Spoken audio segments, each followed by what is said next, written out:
Hello students, आज हम बात करते हैं 10th क्लास के फर्स्ट चैप्टर इलेक्ट्रिसिटी की। What is electricity? Electricity is the branch of physics in which we study about charge and its related phenomena.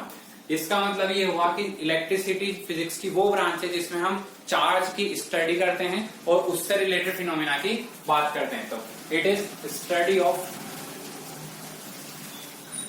Charge. Charge यहाँ पर एक वर्ड आया है, तो चार्ज क्या होता है हम नेक्स्ट टॉपिक में उसकी बात करेंगे। अभी हम यहाँ पर दूसरी सेकंड बात करते हैं। आपने 9th क्लास में पढ़ रखा है, कोई भी ऑब्जेक्ट जो होता है वो कितने स्टेट में होता है? दो ही स्टेट में होता है, either it in A rest और इट इन ए मोशन। या तो वो रेस्ट में होगा या फिर मोशन में होगा। इसी तरह से चार्ज जो है वो भी दो ही स्टेट में होगा, या तो वो रेस्ट में होगा या मोशन में होगा। अब इसके अकॉर्डिंग जो इलेक्ट्रिसिटी है उसको दो पार्ट में कैटेगराइज किया गया है। या तो चार्ज रेस्ट में है या चार्ज मोशन में। जब चार्ज रेस्ट में होगा तो उसको बोला जाएगा स्टैटिक इलेक्ट्रिसिटी,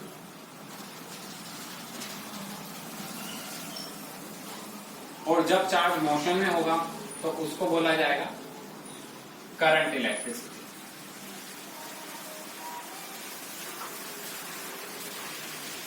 स्टैटिक इलेक्ट्रिसिटी को हम इलेक्ट्रोस्टैटिक भी बोलते हैं,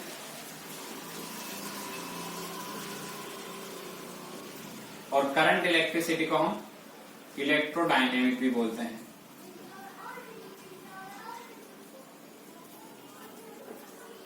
ठीक है, तो यहां पर ये हुआ कि चार्ज जब रेस्ट में है तो उसको स्टैटिक इलेक्ट्रिसिटी बोला जाएगा, और जब चार्ज मोशन में होता है तो वो करंट इलेक्ट्रिसिटी आ जाता है। स्टैटिक जहां भी वर्ड आ जाए इसका सीधा सिंपल सा मीन्स आप समझ लें कि रेस्ट की बात हो रही है, और जहां पर डायनेमिक वर्ड आ जाए तो उसका मतलब होता है कि वो मोशन की बात कर रहा है। अब हम बात करते हैं चार्ज की। What is charge?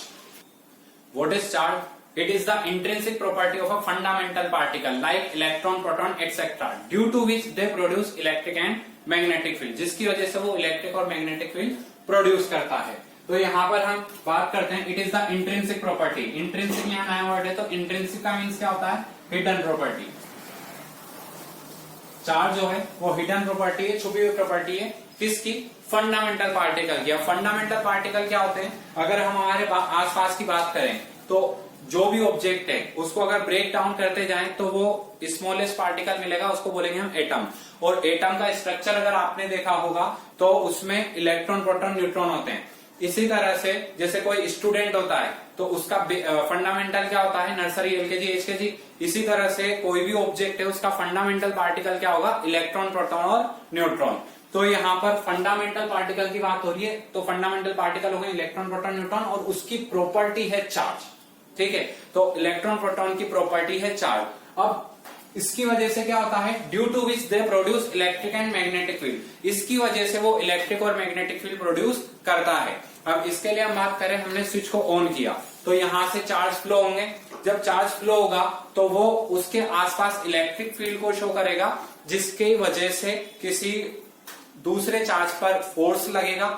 ठीक है, इलेक्ट्रिक फील्ड की वजह से। और मैग्नेटिक फील्ड प्रोड्यूस करता है। इसको हम इस तरह से समझ सकते हैं कि अगर इलेक्ट्रिक बेल है, हमने स्विच को ऑन किया, इलेक्ट्रिक बेल रिंग करती है। वो रिंग क्यों करती है? बिकॉज जब हम स्विच को ऑन करते हैं तो चार्ज वहां जाते हैं, और चार्ज उस इलेक्ट्रिक बेल को क्या करते हैं? मैग्नेटाइज कर देते हैं। जब वो मैग्नेटाइज होती है तो हैमर उसकी तरफ अट्रैक्ट होता है, इसकी वजह से वो रिंग करती है। तो यहाँ पर ये इलेक्ट्रिक और मैग्नेटिक फील्ड दोनों ही प्रोड्यूस करता है। अब हम यहां पर स्ट्रक्चर बनाते हैं, structure of atom.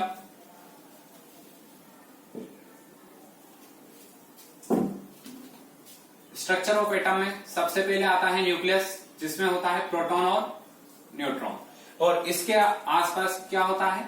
Orbit, in which electrons are revolve, जिसके अंदर इलेक्ट्रॉन्स रिवॉल्व करते हैं। तो ये electron, proton, neutron fundamental particle हो गए, और इनकी प्रॉपर्टी क्या हो गई? चार्ज हो गई। अब यहां पर मेरे पास क्वेश्चन है आपके लिए। सबसे पहले तो आप इस डेफिनेशन को देख लें। इस डेफिनेशन में अगर आपको कुछ समझ में नहीं आए, ठीक है, पूरी अच्छे से देख ले, क्योंकि इसी पे बेस्ड एक क्वेश्चन होगा। अब हम क्वेश्चन की बात करते हैं। आप ये बताइए, क्या इलेक्ट्रॉन, प्रोटॉन जो है वो चार्ज हैं? तो electron proton is not a charge. ठीक है, इलेक्ट्रॉन प्रोटॉन चार्ज नहीं है। इलेक्ट्रॉन प्रोटॉन क्या होते हैं? Fundamental particle. डेफिनेशन में लिखा हुआ है these are the fundamental particle. तो इलेक्ट्रॉन प्रोटॉन जो है वो फंडामेंटल पार्टिकल है, वो चार्ज नहीं। तो फिर चार्ज क्या है? इनकी प्रॉपर्टी चार्ज है। इलेक्ट्रॉन की प्रॉपर्टी चार्ज है कि उस पर नेगेटिव चार्ज होगा, प्रोटॉन की प्रॉपर्टी चार्ज है कि उस पर पॉजिटिव चार्ज होगा। ठीक है।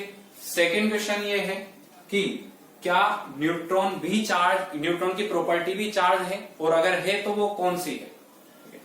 तो आंसर ये है न्यूट्रॉन की प्रॉपर्टी चार्ज है और वो न्यूट्रल है। न्यूट्रॉन जो होता है वो न्यूट्रल होता है।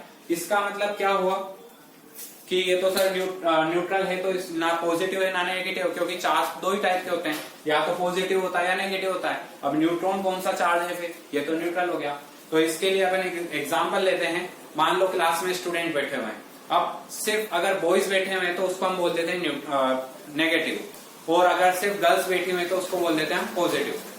पर किसी दिन 10 स्टूडेंट जो है वो बॉयज हैं और 10 ही स्टूडेंट जो है वो गर्ल्स हैं, तो क्लास को क्या बोला जाएगा? क्लास को न्यूट्रल बोला जाएगा। पर ऐसा तो नहीं है कि क्लास खाली है, क्लास में स्टूडेंट अभी भी हैं। इसी तरह से न्यूट्रॉन जो है उसमें पॉजिटिव नेगेटिव चार्ज जो होते हैं उनकी जो मैग्नीट्यूड होता है, वैल्यू जो होती है वो इक्वल होती है, इसलिए ये न्यूट्रल होता है। पर ये चार्ज से बना होता है, इसलिए इसको हम क्या बोल देते हैं? चार्ज होता है। न्यूट्रॉन की जब स्टडी हुई, पहले जब स्टडी हुई थी न्यूट्रॉन की, तब साइंटिस्ट को सिर्फ न्यूट्रॉन के बारे में पता था, पर वो किससे बना हुआ है उसके बारे में पता नहीं था। आज जब स्टडी हो चुकी है कि न्यूट्रॉन एंटी न्यूट्रॉनों और पॉजिट्रॉनों से मिलकर बना होता है, ठीक है, और ये एंटी न्यूट्रॉनों पॉजिट्रॉनों फर्दर कंबाइन होकर क्या बना लेते हैं? न्यूट्रॉन बना लेते हैं, ठीक है। तो न्यूट्रॉन जो है वो 1 सेकंड में 1000 टाइम्स क्या होता है, इस तरह से कन्वर्ट हो जाता है और न्यूट्रॉन ही बनता रहता है। इसलिए पहले साइंटिस्ट को सिर्फ न्यूट्रॉन के बारे में जानकारी थी, अब उन्होंने डिस्कवर कर लिया है कि न्यूट्रॉन जो है वो एंटी न्यूट्रॉनों पॉजिट्रॉनों से मिलकर बना होता है। अब आप ये बताइए, एंटी न्यूट्रॉनों पर भी नेगेटिव चार्ज है और पॉजिट्रॉनों पर कौन सा चार्ज है? पॉजिटिव। तो जब ये चार्ज है तो फिर इसका मतलब न्यूट्रॉन पर भी चार्ज है, पर उसकी वैल्यू कितनी हो गई? 0, वो न्यूट्रल है, ठीक है। तो ये तो हुआ चार्ज की बात। अब हम बात करते हैं इलेक्ट्रिक करंट की। What is electric current? The rate of flow of charge is called electric current. It means जो चार्ज की रेट होती है फ्लो होने की, उसको इलेक्ट्रिक करंट बोला जाता है। यहां अगर हम इस वर्ड से इलेक्ट्रिक करंट को समझने की कोशिश करें तो इलेक्ट्रिक का मतलब तो हमने शुरुआत में बता दिया, चार्ज की बात करेंगे। और करंट जो होता है, करंट का मीन्स ये नहीं होता कि हमें शॉक लग गया, ठीक है। अमूमन बच्चे ये सोचते हैं करंट का मतलब क्या हो गया? शॉक लग गया। करंट का अगर सिंपल सा मीन देखा जाए तो वो होता है फ्लो, ठीक है। अगर यहाँ पर स्विच को ऑन किया जाए, फैन रोटेट हो रहा है, तो उससे एयर का फ्लो होगा, तो उसको बोला जाएगा एयर करंट। इसी तरह से अगर वाटर फ्लो हो रहा है तो उसको बोला जाएगा वाटर करंट। और यहाँ पर चार्ज के फ्लो की बात की जाएगी, तो चार्ज का अगर फ्लो हो रहा है तो उसको बोला जाएगा इलेक्ट्रिक करंट। तो the rate of flow of charge is called electric current. अब इस डेफिनेशन से हम इसका फॉर्मूला बनाएंगे।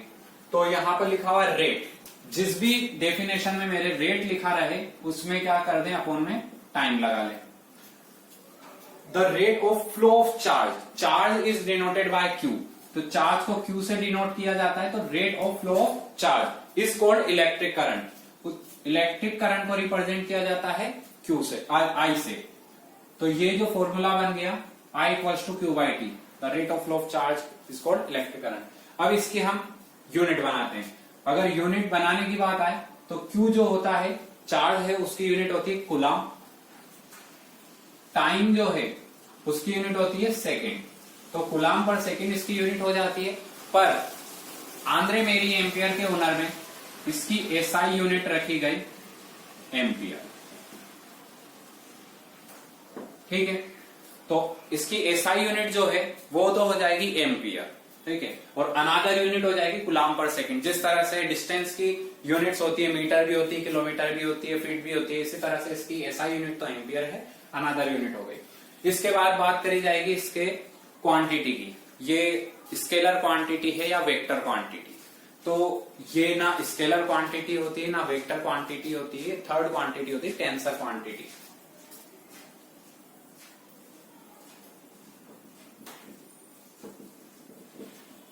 Tensor quantity.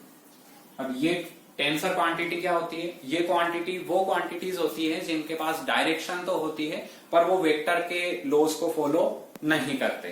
तो इलेक्ट्रिक करंट के पास डायरेक्शन तो होती है, जब भी हम सर्किट बनाते हैं तो उसमें डायरेक्शन पॉजिटिव से नेगेटिव ड्रॉ करते हैं, पर उस पर वेक्टर लॉ जो है वो अप्लाई नहीं होते, इसलिए ये टेंसर क्वांटिटी। तो ठीक है स्टूडेंट्स, तो जो भी आज न्यू स्टूडेंट हमारे लेक्चर पे आए हैं वो हमारे यूट्यूब चैनल को लाइक एंड सब्सक्राइब कर लें और जो बेल आइकन होता है उसको प्रेस कर लें, ताकि जो भी नया लेक्चर हम अपलोड करें उसका नोटिफिकेशन आपको मिलता रहे।